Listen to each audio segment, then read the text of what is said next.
Votre matinale se poursuit sur la Sen TV, la première télé urbaine du Sénégal. Il est 6h passé de 45 minutes.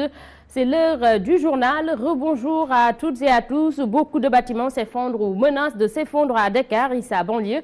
Une situation qui, selon le directeur de la protection civile, s'explique par le non-respect des normes de construction. Dame Gaye appelle les propriétaires de bâtiments à demander des autorisations de construction, mais aussi consulter des architectes avant de construire. Il est ici avec Fatou Abdoulaye Fall. Les normes ne sont pas respectées parce qu'en fait, pour un bâtiment, il y a des normes et des fois, on ne fait pas appel à un homme de l'art. La loi fait obligation pour un certain type de bâtiment de faire appel à un architecte, ce qui ne se fait pas toujours. Donc, on préfère aller prendre un tâcheron du coin. Et ensuite, par rapport à cela, comme je l'ai dit, il y a des zones non édificantes. Là encore, il ne faut pas y construire dans ces zones-là. Et comme je l'ai dit, surtout vers Thiaroye, la banlieue, la nappe est relevée. Donc, il y a des localités, si on creuse 2 mètres, on a l'eau. Donc, tout ça, ça obéit vraiment à des normes strictes pour construire surtout un immeuble. Et l'architecte Jean-Charles Tall, lui aussi, abonde dans le même sens en évoquant le non-respect des normes de construction ou même l'utilisation de matériel de mauvaise qualité. Il est ici avec Oumou Libas. Il y a d'abord une espèce de mythe que les architectes coûtent cher, ils travaillent que pour les riches, etc. Alors qu'en réalité, il est plus facile de gérer un budget de 100 millions pour une maison que de gérer un budget de 8 millions ou 10 millions. Quand quelqu'un n'a pas beaucoup d'argent, on ne peut pas se permettre la moindre erreur. Il y a plusieurs facteurs. Traditionnellement, la construction dans nos pays est une construction communautaire et que les gens ne savent pas très bien quel est le rôle de l'architecte. Beaucoup pensent que l'architecte, c'est un super dessinateur. Le dessin, c'est juste un moyen d'expression d'une idée. Malheureusement, nous n'avons pas réussi, quand je dis nous les architectes, à combler ce gap de perception de notre métier. Il y a aussi le fait que c'est un peu la responsabilité de tout le monde. Les autorités ne participent pas vraiment à la promotion de l'architecture sénégalaise. Voilà, des effondrements. Nous parlons de la justice avec le ministre de la Justice. L'avait affirmé et réaffirmé, la traque des biens supposés mal acquis va se poursuivre. Le garde des Sceaux annonce même l'ouverture de nouveaux dossiers au courant de ce mois. Et si le prochain gros poisson de la Cour de répression de l'enrichissement illicite était l'ancien secrétaire exécutif de l'ANOCI, en tout cas, rapporte Libération, la commission d'instruction de la CREI avance à un grand pas dans le dossier Abdoulaye Baldé. Plusieurs proches du couple Baldé ont été entendus par le juge de la CREI, informe le Canard de Cheikh Mbacké Guissé. Ces auditions font suite aux réquisitions faites aux banques pour cerner les mouvements financiers dans les comptes du couple. Cheikh Kanté gagne le procès l'opposant au député Mamadou Lamine Diallo. Le député a été condamné à payer une amende de 200 000 francs CFA en guise de dommages et intérêts. En plus du franc symbolique, Mamadou Lamine Diallo a été condamné pour complicité de diffamation. Le directeur de publication de la Tribune était condamné à 1 mois avec sursis pour diffamation. Le tribunal a ordonné la publication de ce jugement aux frais de Mamadou Lamine Diallo dans les organes de presse écrite L'Observateur, Le Soleil, l'As et la Tribune. Politique, les responsables APR de Boune dans la commune de Keur Massar sont très remontés contre leur mentor Macky Sall. Ces apéristes estiment que leur leader n'a pas respecté ses engagements électoraux dans le domaine du financement de l'éducation, de la sécurité et autres. Et de leur avis, cela peut engendrer son échec en 2017. Le compte rendu est signé Idrissa Diémé.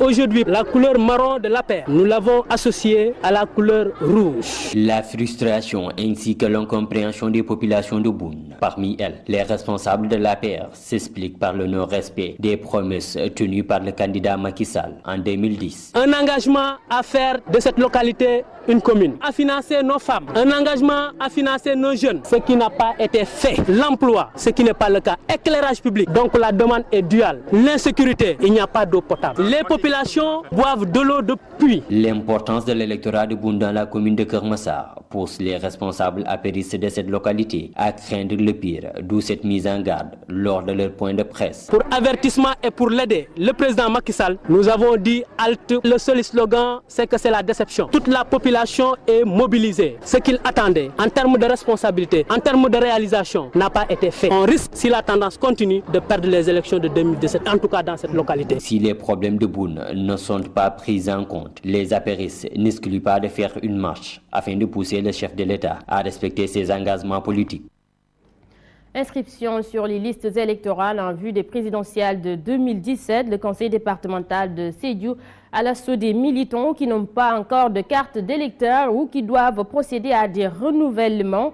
Les responsables apéristes de cette localité étaient hier en réunion de coordination. El Hadj Abdoulaye Souane porte leur parole. L'objet de la rencontre, en fait, l'honorable député M. Bouakar Biaye, président du conseil départemental, a pris l'initiative d'appeler tous les militants et sympathisants de l'Alliance pour la République pour se réunir autour d'une table, de discuter sur une question d'actualité concernant l'inscription sur les listes électorales. Les dispositifs pris par rapport à l'incitation de la population à s'inscrire sur les listes électorales. Comme l'a si bien dit, le constat a été fait. Donc il y a les gens qui ont des extraits de naissance, qui n'ont pas encore de carte d'identité, mais il y a ceux qui n'ont pas d'extrait de naissance, qui n'ont pas encore de carte d'identité. Donc il faut que ces gens-là s'inscrivent. Mais il faut aussi sensibiliser la population par rapport à certaines qui, leur carte d'identité va expirer, en tout cas avant l'élection de 2017. Donc pour que le moment venu puisse se déplacer, aller s'inscrire.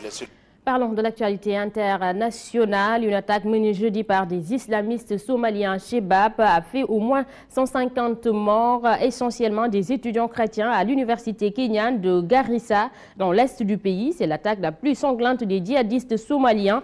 L'opération menée par les forces kenyanes de sécurité pour reprendre le contrôle de l'université est terminée et les 4 terroristes tués, alors que les terroristes avaient un peu plus tôt annoncé qu'ils détenaient toujours des otages. Le ministère de l'Intérieur a pour sa part affirmé qu'au moins 79 personnes avaient été blessées. Aden, deuxième ville du Yémen, est toujours le théâtre de violents combats entre partisans et adversaires du président. Après 8 jours de raid aérien menés par l'Arabie saoudite contre les rebelles chiites, au moins 44 personnes, dont 18 civils, ont été tués hier dans ces affrontements. Le palais présidentiel est désormais aux mains des rebelles, selon des témoins et un responsable du ministère de la Défense. La situation reste néanmoins confuse. Parlons sport. Le tribunal arbitral du sport, juridiction indépendante basée à Lausanne, a annulé en grande partie ce 2 avril les sanctions prises par la Confédération africaine de football contre le Maroc. Les Marocains avaient refusé d'organiser la CAN 2015 aux dates prévues par peur d'Ebola. Le TAS autorise donc l'équipe marocaine à disputer les Coupes d'Afrique des Nations 2017 et 2019 dont elle avait été exclue. La Ligue professionnelle de football a procédé hier au tirage au sort de la Coupe de la Ligue 2014-2015, trophée du Premier ministre sur les 28 équipes. 2 équipes de la Ligue 1 et 2 de la Ligue 2 sont exemptées. Il s'agit de l'AS Douane, Stade de Mbour, Yoff et Duc, et des innovations sont prévues cette année. Voici donc Sayer Sek, président de la Ligue professionnelle de football avec Aïcha Kamara. Voilà. Donc l'élément n'est pas en place. Donc mesdames et messieurs, c'était tout pour ce journal. À vous tous, merci de l'avoir suivi. On est vendredi, donc merci à toute l'équipe. Merci à Pape Bess Diba, chef d'édition, Anta du côté de la régie, caméra Madani Marega, El Hadj Din, maquillage Jariatou et Souki pour le son. Donc merci à vous tous. L'info en continue sur la Sen TV, la première télé urbaine du Sénégal. 7h30, Mamba India et Ahmed Aïdara seront là pour la revue des titres en Wolof. Et 7h45, c'est le journal. Quant à moi, je vous retrouve à 13h. Et tout de suite, restez avec votre capsule. Bonne journée, bonne fête de Pâques à toute la communauté chrétienne. Au revoir.